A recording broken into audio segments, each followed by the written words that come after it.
Ama mwezi huu tunaendelea kuweka msingi, and we for those who are joining us for the first time, karibuni sana. If it's your first time to be here, we are very happy to see you here. Mungu akubariki sana, and for real you come out of this place blessed, and God will have ministered to you. For those who are of this fellowship, this year we are talking of 2021 as the year of laying the right foundation, ama mwaka wa kuweka msingi ulio sawa. Tulisema hapo awali ya kwamba misingi ni mingi, lakini hata katika mijengo, every jengo linapojengwa lazima liwe na msingi, na cha muhimu ni kwamba iwapo huo msingi uko dhabiti ama hauko dhabiti, hiyo foundation iko strong ama haiko strong. And we said for the last 4 Sundays that is what we've been looking at. And last week we looked at the foundation of what?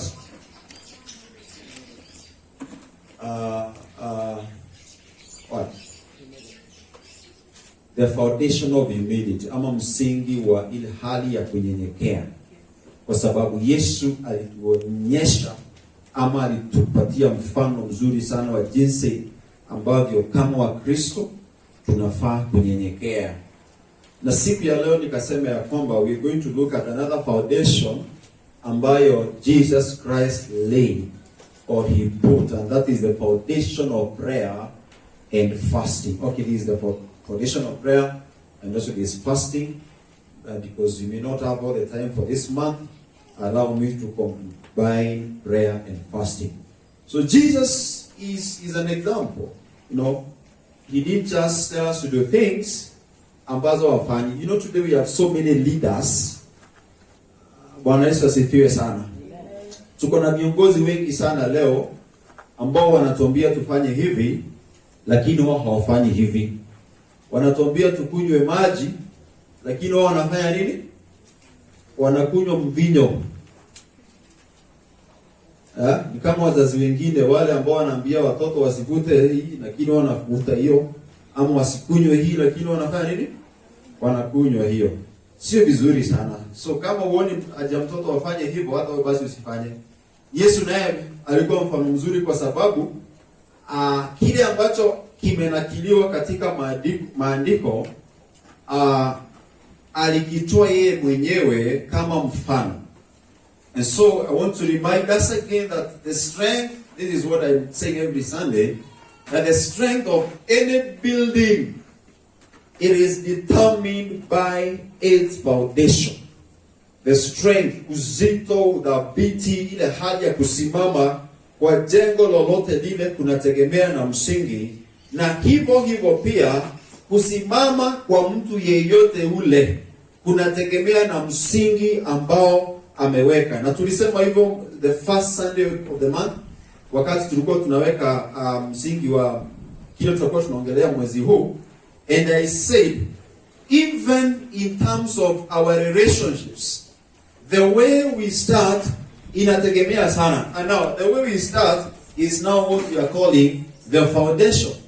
Either in our relationships, in our marriages, in our businesses, in our ministries, church, name them. Whatever it is that you are beginning, mwanzo wake ni muhimu sana, kwa sababu utategemea jinsi ambavyo utakuwa huko mbele.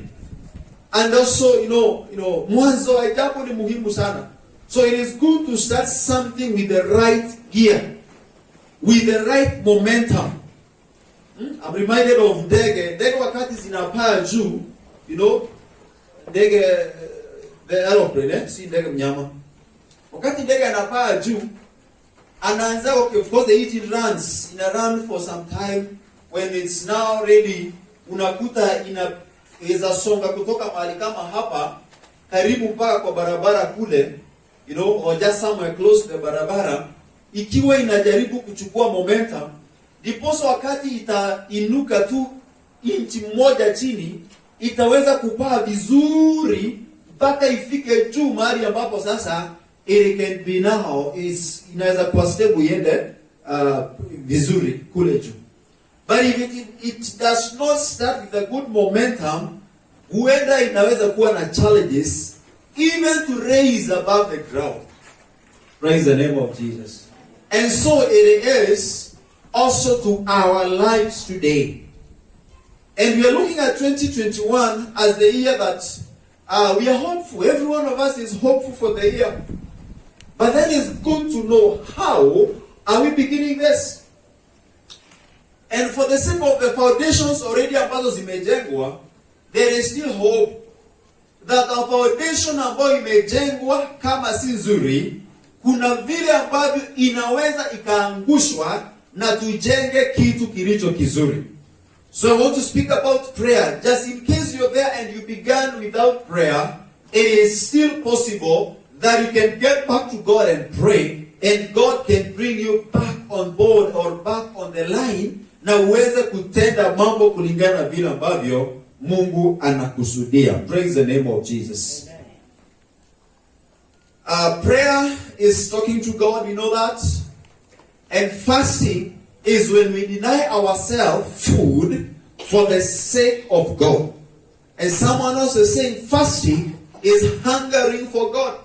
Unapofunga kukosa kula chakula, mwili wako ama tumbo lako linasikia njaa, na wakati mwingine mwili wako unakuwa na ile hali ya upungufu wa nguvu, ama unakuwa weak kidogo. So that particular time, that hunger, as long as your focus is unto God to pray, it is then hungering for God.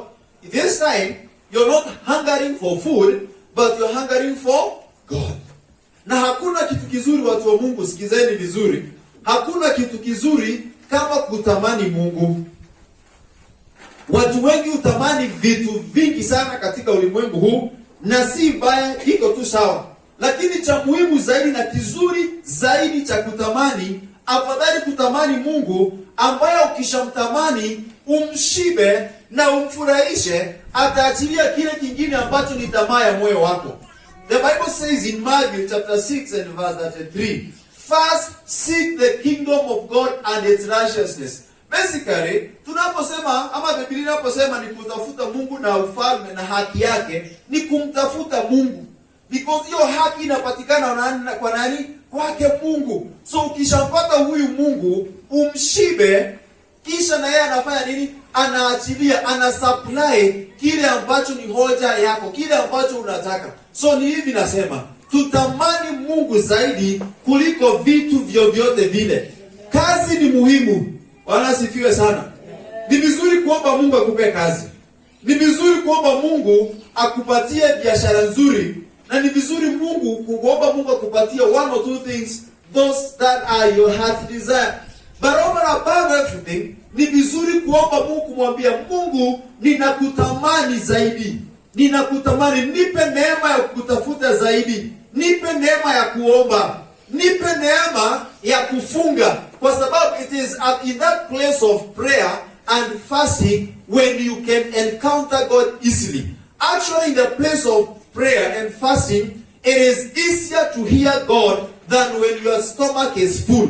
Na ndio ukirealize, wakati tumbo imejaa, kulala ni rahisi. Lakini wakati tumbo haina kitu, mara mingi haifanya nini? Mara mingi usingizi haipatikani. Si sisi, you know we are Kenyans, eh? Na wale watu kwa WhatsApp, mnajua tu vitu tunaitwa memes ama ni memes, depending on what you like. So somebody niliona ameandika kwa status yake akasema, sometimes, you know, for men, stop asking ladies, how was your night? You know? How was your night? Sasa anasema, instead of asking them, how was your night? Kwa sababu sasa ukimuuliza, how was your night? Ujui kama alikula ama hakukula. Sasa anasema, badala ya kuuliza mtu, how was your night? Muulize kama uko na kitu kwa mfuko ama kwa M-Pesa. Stop asking, how was your night? Ask if there is something for pocket or M-Pesa. Kwa sababu anasema mtu mwenye njaa hawezi lala vizuri. That is what he meant. Mtu akiwa na njaa hawezi lala vizuri. Lakini akiwa na pesa atashiba na fanya nini? when you find that you're so full, hata kuomba inakuanga ngumu. Praise the name of Jesus. Unakuwa ngumu. So sijui okay, I don't know kama wale watu ukuja church alafu unaona kwa usingizi kana. Sijui kama nikukula sana tunakulaga asubuhi. But if so asubuhi tukulaga kidogo, tusikule sana. Ndio after church tunaweza tukaenda kugonga vitu zetu. Sawa sawa. Hallelujah. That is just a by the way. Now, Jesus is a good example here. Jiweze kujua umuhimu wa maombi by the way.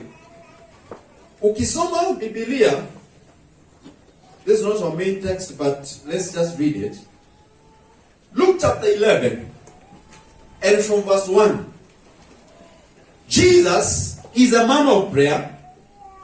Whatever he did through it, or he did start without first talking to his Father, our God. He prayed over and about everything. And so, once Jesus, verse chapter 11 of Luke, you can write or read with me. Luke chapter 11 from verse 1. Once Jesus was in a certain place praying. Yesu wako mahali fulani anaomba. And as he finished, one of his disciples came to him and said, Lord, teach us to pray. So Yesu wako mahali, naamini maybe kwa mlima fulani, alafu wako na wanafunzi wake pale, alafu kwa sababu wanafunzi wa Yesu ninaamini ya kwamba walifurahi na walitamani kile ambacho the communication that Jesus was doing with his Father. And so they went to Jesus and they were like, hey, teach us to pray. Bwana sifiwe sana. Tufunze jinsi ya kuomba ama vile tutakavyoomba. Right now we are talking about prayer. I'm not here to teach us maybe how to pray or how we will pray, but I'm just talking just to show you the importance of the foundation of prayer in the life of a believer. Praise the name of the Lord. And so Jesus continued to say, this is how you should pray. That is now our Father, our Lord's prayer. Hilo ombi limejaa uzito mkubwa wa jinsi tunavyofaa kwenda mbele zake Mungu katika hali ya kumwabudu, katika hali ya kumsujudu, katika hali ya kumshukuru na pia katika hali ya kuitisha mahitaji yetu, kuomba kile ambacho ni hoja ya mioyo yetu. Praise the name of Jesus. So it is important. If the disciples of Jesus could speak about prayer, if the disciples of Jesus knew the importance of prayer, then even us, we are not, hatukai na Yesu jinsi ambavyo wanafunzi wake walikuwa na yeye kila siku. Sisi hatuko na yeye hivyo physically. If the disciples of Jesus could tell him, teach us to pray, na walikuwa na yeye kila wakati. How about us ambao wakati mwingine tuko mbali zaidi na yeye? We need him more. Si ndio? Bwana Yesu asifiwe sana. Now, as the prayer says, then, verse 5, then teaching them more about prayer, he used this story. Yesu akiwafunza zaidi kuhusu. Suppose you went to a friend's house at midnight, wanting to borrow 3 loaves of bread. You said to him, a friend of mine has just arrived for a visit, and I have nothing for him to eat. And suppose he calls out from his bedroom, don't bother me. Umeenda kwa rafiki yako, sijui uko hapa na rafiki yako, umeenda maybe ni jirani yako, umenok mlango na sababu umetembelewa na mgeni. Unapoenda kwake unabisha, halafu anakosa kufungua. Biblia inasema ya kwamba the door is locked. Inaweza kuwa imefungwa na familia yule ya rafiki yako wamelala and they don't want to open. Now verse 8 inasema hivi, but I tell you this, though he would not do it for friend's sake. Hata kama yule unayebishia hata amuka afungue mlango kwa sababu yeye ni rafiki, but if you keep knocking long enough, if you keep knocking long enough, in other words, if you persist, if ukisema ya kwamba sitoki hapa ngo, nitakugonga mpaka utoke, he will get up and give you whatever you need because of your shameless persistence. Hata kama kama hata kupatia kwa sababu ni rafiki. Kwa sababu kuna watu unafikirianga ni marafiki wako, lakini ni marafiki wakati mnafanya nini? Mnaongea, saa ile mnaonana, saa hii nyinyi ndio marafiki. After hapo, forget. And that is why it is important to have Jesus Christ as the closest friend, because he cannot leave you. He sticks closer than a brother. Huyu anaweza kuenjoy. Brother yako atakuenjoy, my friend, asubuhi saa 6. But Jesus will not. Your friend whom you think he loves you so much, unaweza mpigia simu anailenga. Live anailenga. Anasema huyu baby kuna kitu nataka na sina, ama kuna kitu nataka na sitaki kupatia, so anakataa kuchukua simu. But God called him. The Bible says, Jeremiah 33:3, call. And when you call, you will not be assumed. Sumaya simu tuna simu. Siku na mtu kupigia simu au kuichukua. You know why? Sitaki kuhukumu. Unajua sababu nzuri ya nini au kuchukua. Maybe wewe ulikuwa na deni, lakini kama wewe ni wa deni, tafadhali lipa. Verse 9. And so I tell you, keep on asking and you will receive what you ask for. Keep on praying and you will receive what you have prayed for. Keep on seeking and you find. Keep on knocking and the door will be open to you. For everyone who asks, he receives. Everyone who seeks finds. And to everyone who knocks, the door will be opened. That is about prayer. Regardless of how many times you will ask, you pray, you seek, and you will see the faithfulness of God. This is what I see. If you may not get the conviction of a pastor, like me is preaching to you right now, but kindly I beseech you by the mercies of God, who are convicted by the word of God. Amen. I may lack the charisma, ninaweza kosa ile you know, the way you want me to bring it out, but who are convinced kabisa na neno lake Mwenyezi Mungu. Praise the name of Jesus.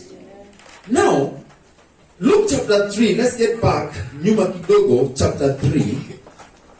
Luke chapter 3, the Bible says this, from verse 21. Now one day, when the crowds were being baptized, Jesus himself was baptized. And as he was praying, the heavens opened. And the Holy Spirit, in bodily form, descended on him like a dove. And a voice from heaven said, "You are my dearly loved Son, and you bring me great joy."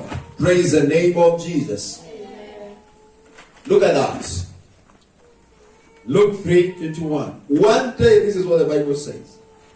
One day, siku moja, wakati umati wa watu waliokuwa wameshampokea Yesu walikuwa wanabatizwa. Ubatizo huja baada ya kumpokea Yesu. So when John the Baptist was doing this, Yesu mwenyewe pia akajitokeza. Hiyo pia ni hali ya unyenyekevu ninaona hapa. Alijitokeza, akaenda chini, akabatizwa na Yohana Mbatizaji pale, ambaye si kwamba alikuwa mkuu kuliko Yesu, hapana. Jesus is great, second in command, you know. So Jesus was there, he was baptized. The Bible says, as he was praying. What happened when Jesus was praying?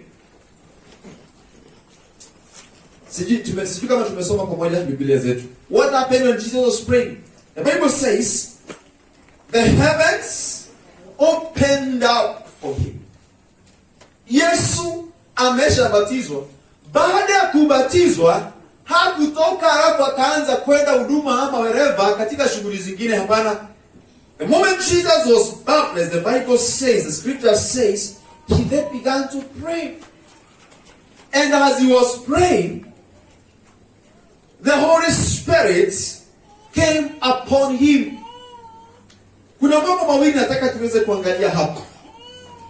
Na mambo mawili haya tutayajibu na hili swali. Why was Jesus' ministry so effective? Kwa nini huduma ya Yesu ilinawiri sana? Nakumbuka Yesu alifanya huduma hii kwa miaka ngapi?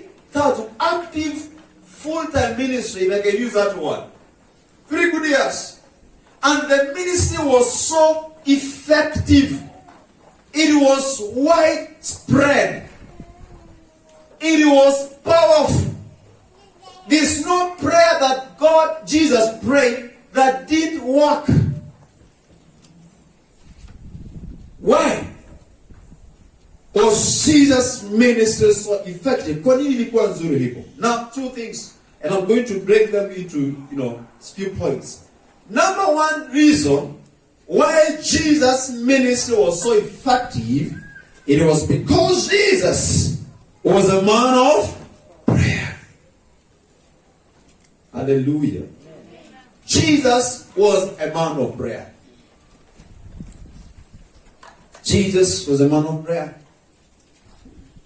So I am purposing and I'm trusting God that my work in the ministry will be effective. Cha kuweza kufanyisha hii ni lazima niende kwa magoti. Ni lazima niombe. Ni lazima nifunge chakula. For you to be successful in what you are doing, in the business that you're doing, you need to be a man or a woman who seeks after some power. Hallelujah. Now the second thing, itakuja kwa prayer. The second thing about define the ministry of Yesu ikuwe effective sana, it is that he was with the Holy Spirit. Alikuwa na Roho Mtakatifu. Na Roho Mtakatifu utupatia nguvu. The Bible says in Acts chapter 1 and verse 8 that you shall receive power when the Holy Spirit comes upon you. And that is why I say, if you want to be successful, you have to depend on some power. Ni lazima utegemee nguvu fulani. Swali kuu ni nguvu ambayo unategemea katika kunufaisha ama kunawirisha biashara yako ama kazi yako ama whatever it is that you're doing, even ministry. Swali kubwa ni nguvu gani? Ni nguvu ya giza ama ni nguvu ya Roho Mtakatifu? Praise the name of Jesus. Let me tell you, even in the world of darkness, kuna watu ambao wanafanya kazi kubwa sana ya kuomba na ya kutoa sadaka ndiposa biashara zao zifanikiwe. Ni vile uwezi ukajua ama kufanya deep investigation, even in this wrong guy, or in the big businesses, may it be small or big businesses of some people. Kuna biashara ambazo watu wana sacrifice pesa zao, wana sacrifice wengine watu wao, wengine wana sacrifice vitu vikubwa, wanafanya vituko ndiposa waweze kufeed miungu yao, ndiposa hiyo miungu iwapatie nini? Nguvu. And let me tell you, it is true and it is working.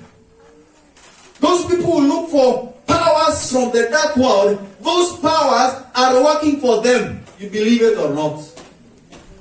Sasa wewe uko hapa umeanza biashara na hauombi na hakuna nguvu unatafuta and you expect itafanya vizuri, forget. Lazima hata utafute nguvu. Sasa hapa ninataka kuweka clear ndio nisikue nataka miss what? Misquoted. Media wanasemanga misquoted. Sio misunderstood, misquoted. Now, the power that I'm talking about here, it is the power that Jesus possessed. Amen. The power of God. Amen. The power that the Holy Spirit gives. And that is why Acts 1:8, I repeat, you shall receive power when the Holy Spirit comes upon you. So nguvu kama Mkristo unahitaji. Na hiyo nguvu utapokea katika mahali pia pa maombi na kufunga. Amen. Jesus was in the mountain for 40 days and 40 nights before he began his public ministry. What was he going to do there? Power. Hata alikuwa naomba baba yake Mungu aachilie nguvu ndani ya huduma yake aliyokuwa anafanya. Anasifiwe sana. Before Jesus began doing anything I'm saying, he began to pray. Now look here. When Jesus was baptized, actually he was now getting so much into the ministry. He was now kind of, alikuwa amepurpose, now I'm getting deeper, I'm getting serious into the ministry. When you read verse 23, Jesus was about 30 years old when he began his public ministry.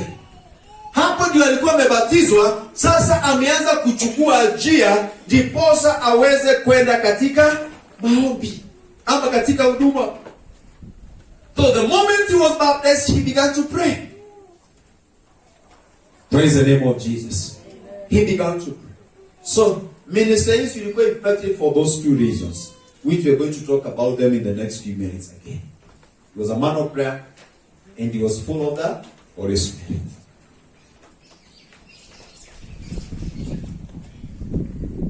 Let me talk about prayer in regards to one man ambaye anaitwa Nehemiah.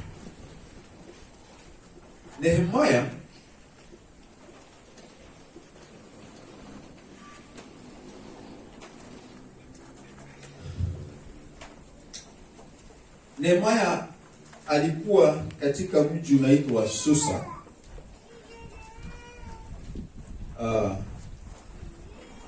He was serving there or he was working there. Alafu kutoka Jerusalemu kule kwao ukakuja marafiki zake ama ndugu yake na marafiki zake. Ndugu yake alikuwa anaitwa Hanani. And Nehemiah akawa, that story unaipata Nehemiah chapter 1. Nehemiah akawa anauliza, hey, nyumbani kuko aje?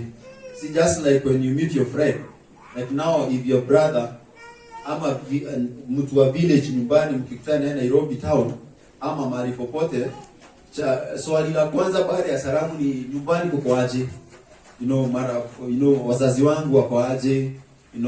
How is kumenyesha? Hiyo swali tunaulizanga sana, hata mimi nikipiga simu nyumbani nauliza kuko aje? Kumenyesha huko ama bado?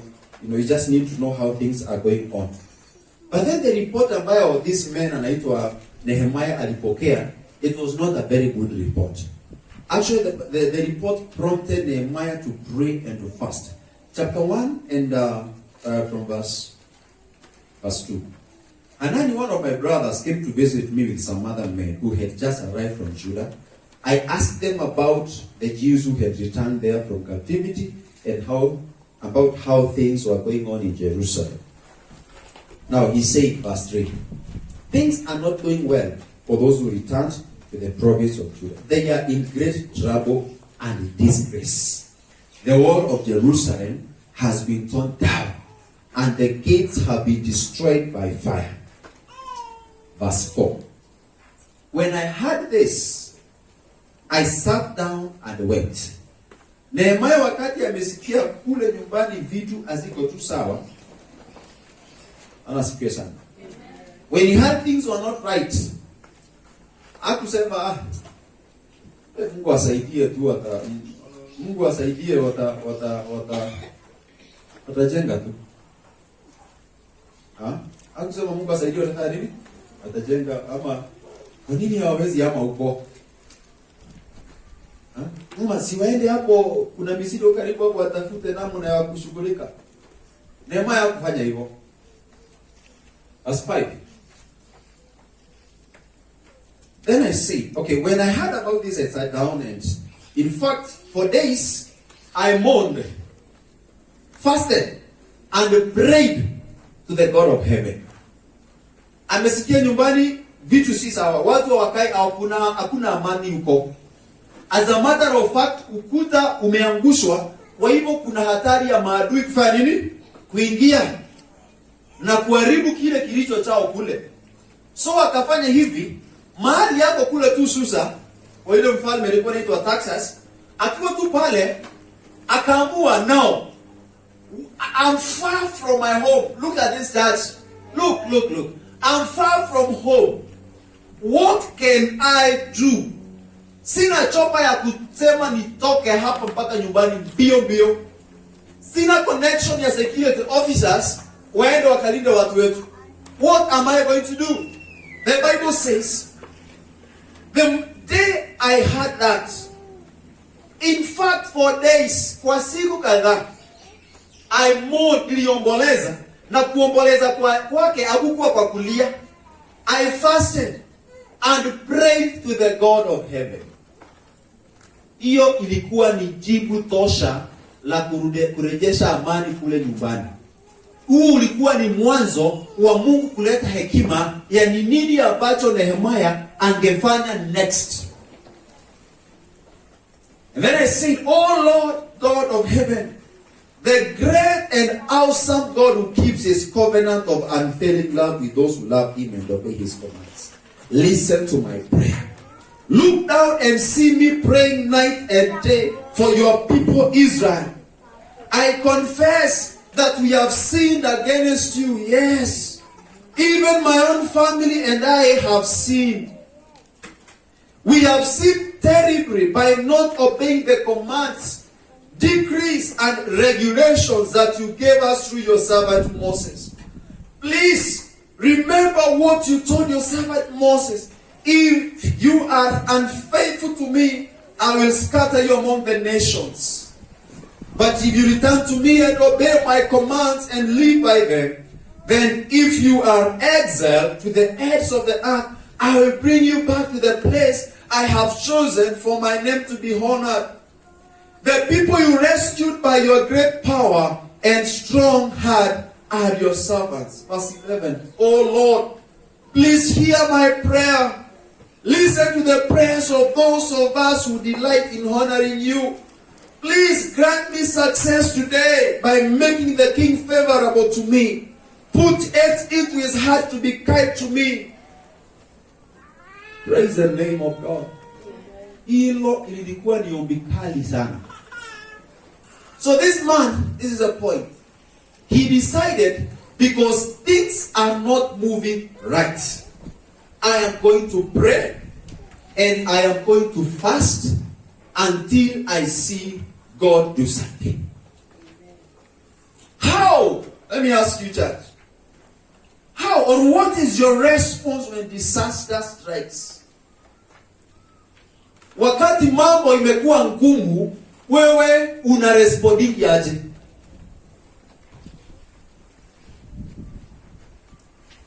When finances zimekuwa shida, how do you respond? When children have become another problem, how do you respond? When business iko tu mbaya, things are not working right, how do you respond? When things are not good at home, how do you respond? Nasikia ng'ombe wa jirani walipanda mahindi na maharagwe, ng'ombe wa jirani walitoka wawili mumeenda kanisa, waliingia huko wawili wakajibariki vizuri kwa shamba yako. Ulikuwa umepanda maharagwe na ukajua hapo ni harvest ndio kadhaa. Na umepigiwa ripoti simu ukiwa huko. Ukienda nyumbani utarespond aje? Honestly, sana. When there are issues in church also, how do we respond? In our nation, how do we respond? Tunaposema siasa zimekuwa kali sana, mpaka tunaona unaona tu mtu mkiongozi fulani kwa TV, unaanza kumtusi kimoyomoyo. Unaanza kuomba Mungu siende na huko apate accident. Mungu siende na huko afanye nini? Is that how we respond? How do we respond to disaster or to the many challenges that we face? Nehemiah is a very good example. He resulted into serious times of prayer. Actually, in verse 4 he says, "For days I mourned." And this is what I call mourning God's way. Kuomboleza kiungu, njia yake Mungu. And let me tell you, when Nehemiah began this to pray, si kwamba mambo ilienda vizuri kabisa. there was a lot of opposition. Actually, kuna watu walikuwa na mdharau. Ukienda chapter 4 from verse 4 to 6, kuna watu wakati Nehemiah alisema lazima tutajenga ukuta. You know, of course the story is long. He prayed, he fasted, he gathered people, akaita watu, wakaomba, wakaanza kustrategize vile ambavyo sasa ni wakati wa kujenga ukuta na lazima tusimamishe. There was a lot of opposition. When you pray and when you're fasting, don't think you're going to be so easy. When you're praying, sometimes it's going to be hard. Sometimes you're even going to pray and all you feel like it is sleeping.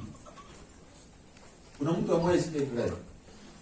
Hapo unaenda kuomba na uko serious, mimi nimeenda church kuomba. Unakuja unaketi hapa. Ukisha keti hapo ukimwambia Mungu thank you for 1 minute, you have no words.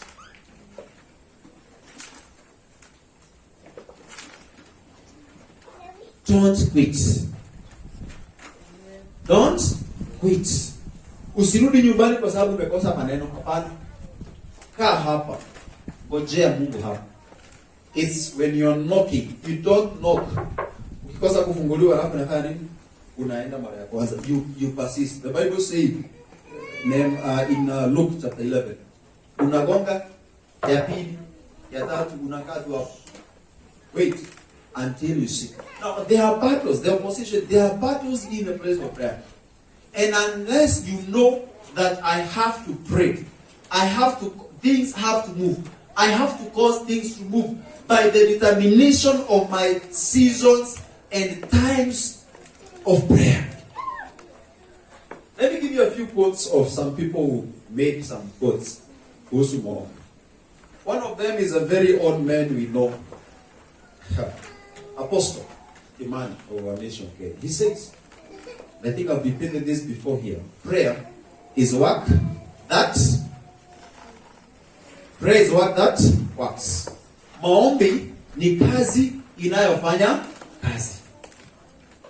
So usipofanya kazi ya kuomba, hautapata matokeo kulingana na vile ambavyo unakusudia. Let me tell you, you can pray over everything. The Bible says in the book of Philippians chapter 4 and verse 6, don't worry about anything, but instead pray about everything. You can check it visually. I just quote.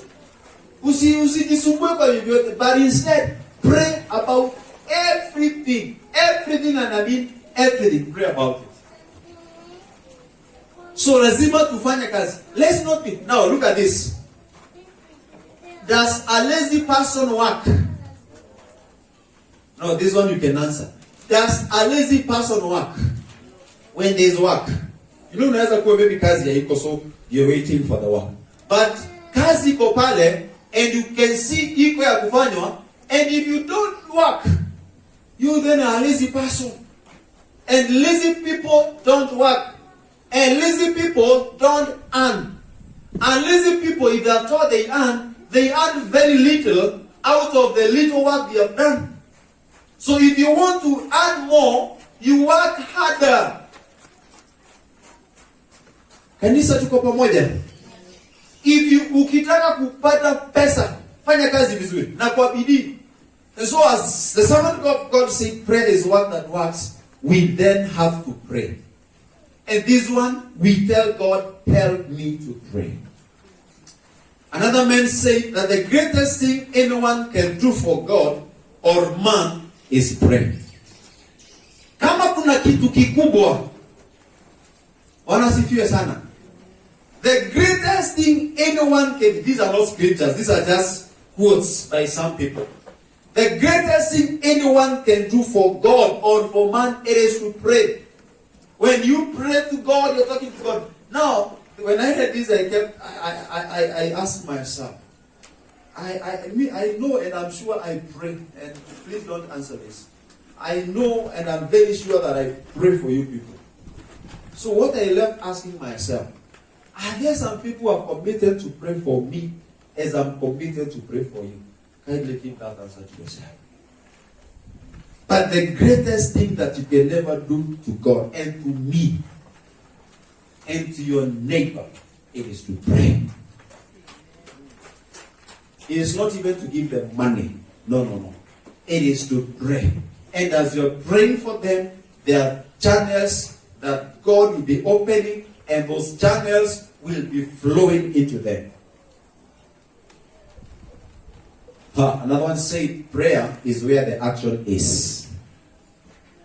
Prayer is where the action is. So, if you want things to happen, do what? Pray. If you want that thing to happen, the action, the real action of whatever it is, pray. Usikae hapo ujurumia. By the way, unajua siku za kuhurumiwa zilisha. Do you know that? Siku za kuhurumiwa Kenya nafikiri zilisha. Ama bado zinakuanga? No, ama zinakuanga. I don't think. Why am I saying this? Nowadays, when, kitambo, watu walikuwa na hurumiwa na watu walikuwa wanataka kuhurumiana. Kuhurumiwa na pia walikuwa na hurumiana. Ndio sababu ungeona mtu akienda interview, alikuwa anaenda na shati haijapigwa pasi, ama iko imechapa imenaruka huku, ama anaenda na koti nyingine ilikuwa inaendanga hivi. Unaona hivi? Anaenda kuuliza job, ndio afanye nini? Ahurumiwe. Ama hata hajachana nywele. Ndio afanye nini? Ahurumiwe. Leo hii enda ubishe mlango tunaenda interview kuna kaa hivyo. They will tell you the first you kindly go and change. Enda ukae vizuri because they are like huyu penye anakaa kazi yetu ataifanyanga hivyo penye anakaa kwa hivi na. Today mtu ataomba suti afadhali akope ajikae presentable vizuri. Na hiyo suti ndio akienda pale apewe kazi. Na kila wajui ya kwamba hiyo nguo si yake. So you have to show yourself you are okay, even when you are not okay.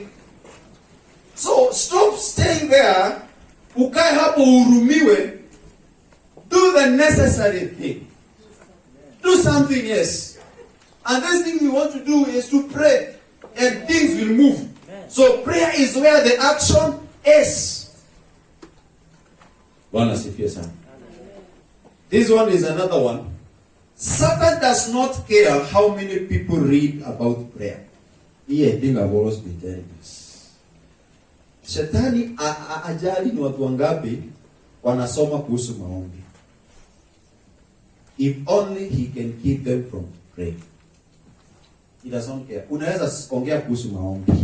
Unaweza sema 7 steps to prayer. How to pray. How prayers are answered. Sijui what. Shetani hana shida na hiyo. As long as I make sure hauombi. Unaweza kuwa na knowledge mingi sana. Lakini ya maombi theory. Lakini practically shetani will make sure kwamba practically you will not pray. That is his mission. The good thing is this, listen. Satan trembles when he sees the weakest Christian on his knees. Do you have a weak Christian here in the area of prayer? Maybe we haujui kuomba sana. Let me tell you. Kama shetani anaogopaga wewe wakati umeenda mahali pa maombi na umepiga magoti and you are concentrating on God. He is scared by you. Ajui what will come out of those bended knees. Anashtuka. You'll be surprised. So when you go down on your knee, wherever unakuwa, and your focus is unto God in prayer, wewe ni mtu wa kutisha shetani. Mimi nataka kumtisha. Sitaki anitishe. Mimi nataka kutisha shetani. Na the good thing is this. Usijione wewe mdogo. The good report is this. Unaweza ukatisha shetani.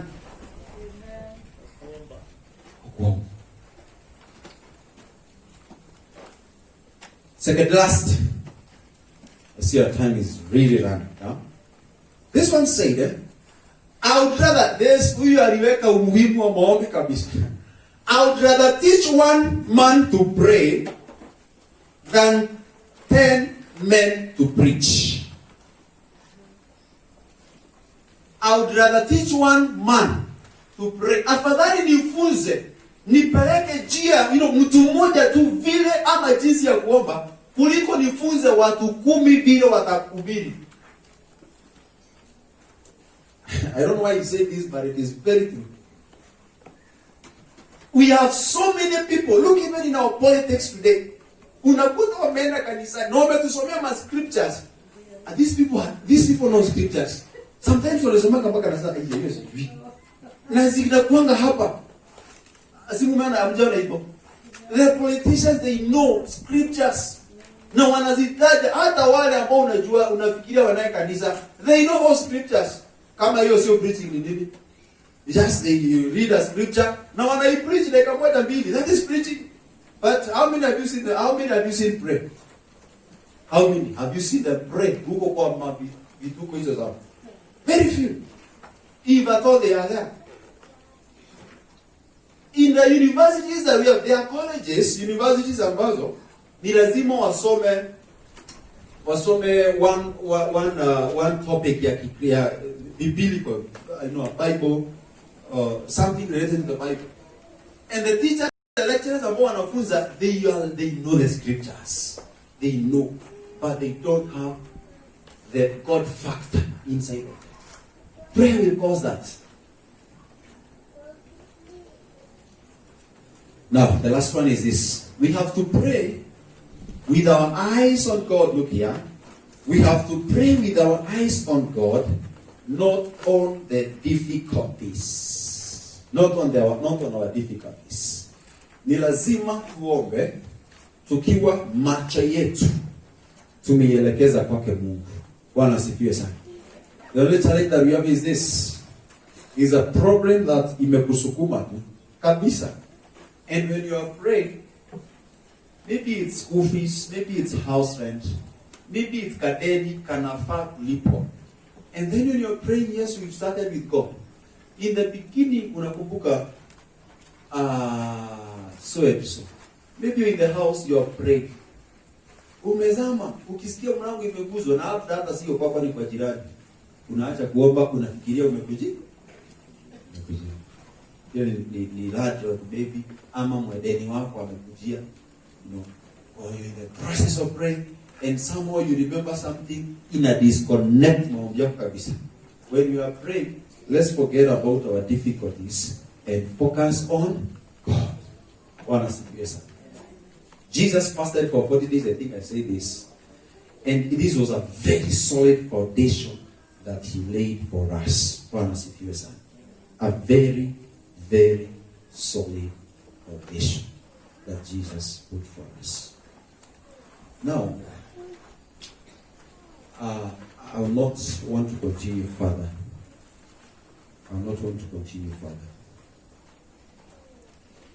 That is on prayer.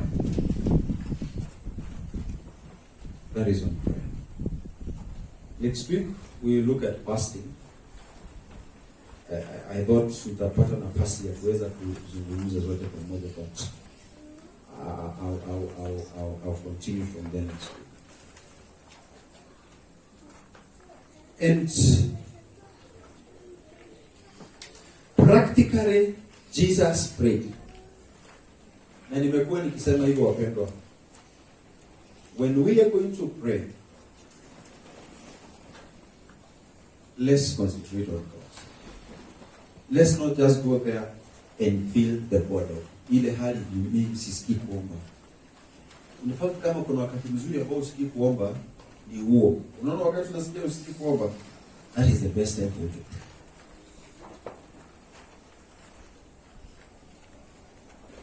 Even the hardest thing, we just need to be consistent to pray. Let's keep knocking that door. And it will happen. And we are laying a foundation like that. We begin with God in prayer this year. There is no mountain that our God cannot level.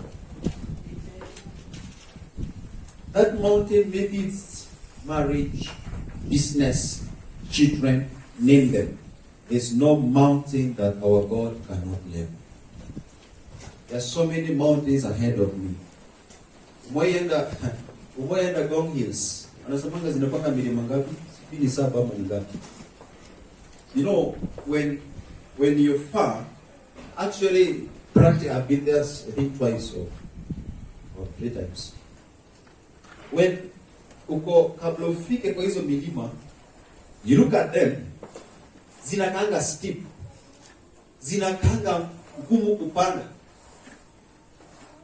And when you are from far, you can purpose ule ni mulima, ule siwezi. Uo siwezi, sina nguvu ya kufanya hivyo. But the more you purpose, hizi kwa hills, you purpose to usonge karibu. Usonge karibu kabisa mpaka mahali ziko. You realize, kumbe hili naweza pita. By the way, when you are closer, it is not as steep as inakaa ukiwa mbali. Ukikaribia inakaanga somehow unaweza ukapanda. Hata ukiwa na bike lab, unaweza ukapanda somehow. But when you are far, ukiwa mbali, unaona haiwezekani. When you are very far in the area of prayer, you are so far, yani wewe na maombi, unaonanga jioni. Mkikula. Ama hata si mkikula, mkiomba, mkilala, God give us good night. Amen. You know, unaona kwa mbali, the more you draw into that mountain of yours, unapoisongea hiyo mountain through prayer, you draw close to that mountain, realize, kumbe mimi nilikuwa najiwezi tu bure. I would have started to pray long time ago. And this mountain ingeangusha. May God help you to flatten the mountains in your life this year. Amen. May God give you that grace. Those mountains, you utaziangusha. I'm saying, me, I know they are there for my personal. Kuna mountains, and I'm telling you, I have all the confidence in God that I'm going to bring those mountains down. With the help of my God. With the help of my God. Because I'm going to pray. I will not talk about prayer and stop, but I will pray.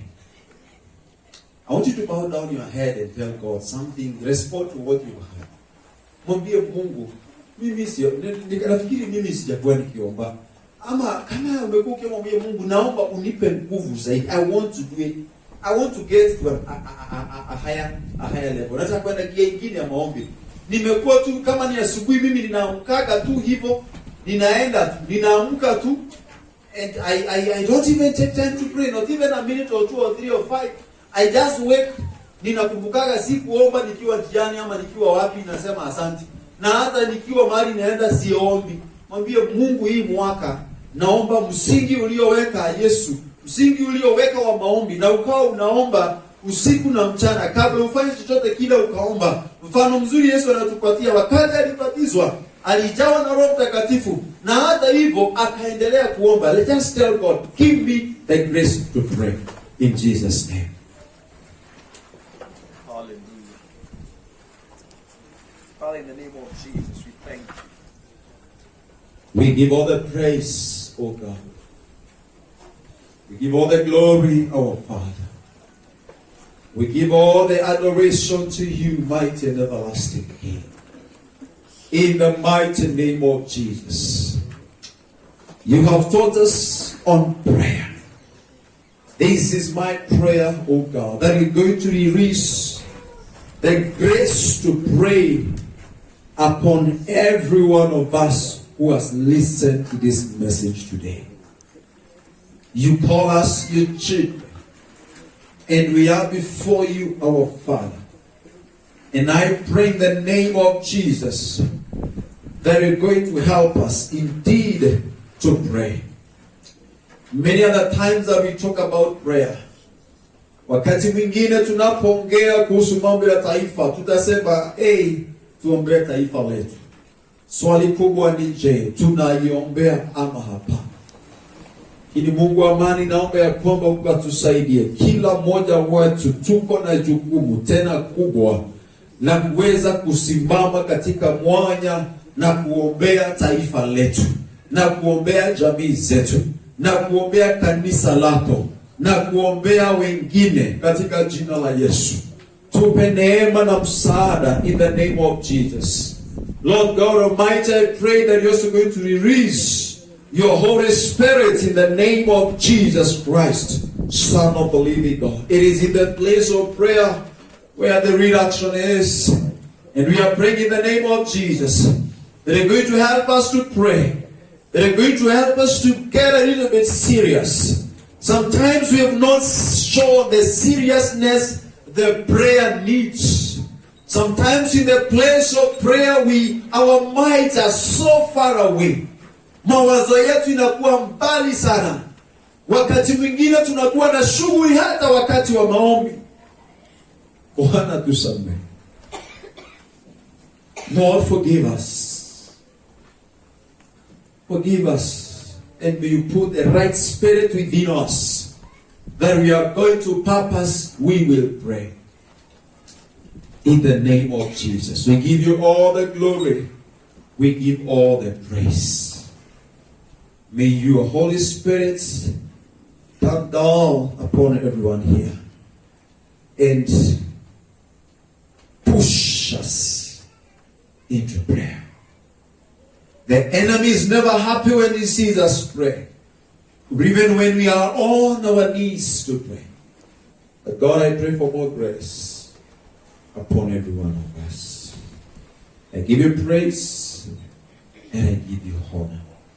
In the mighty name of your Son, Jesus, I pray and I give thanks. Naomba tusimame.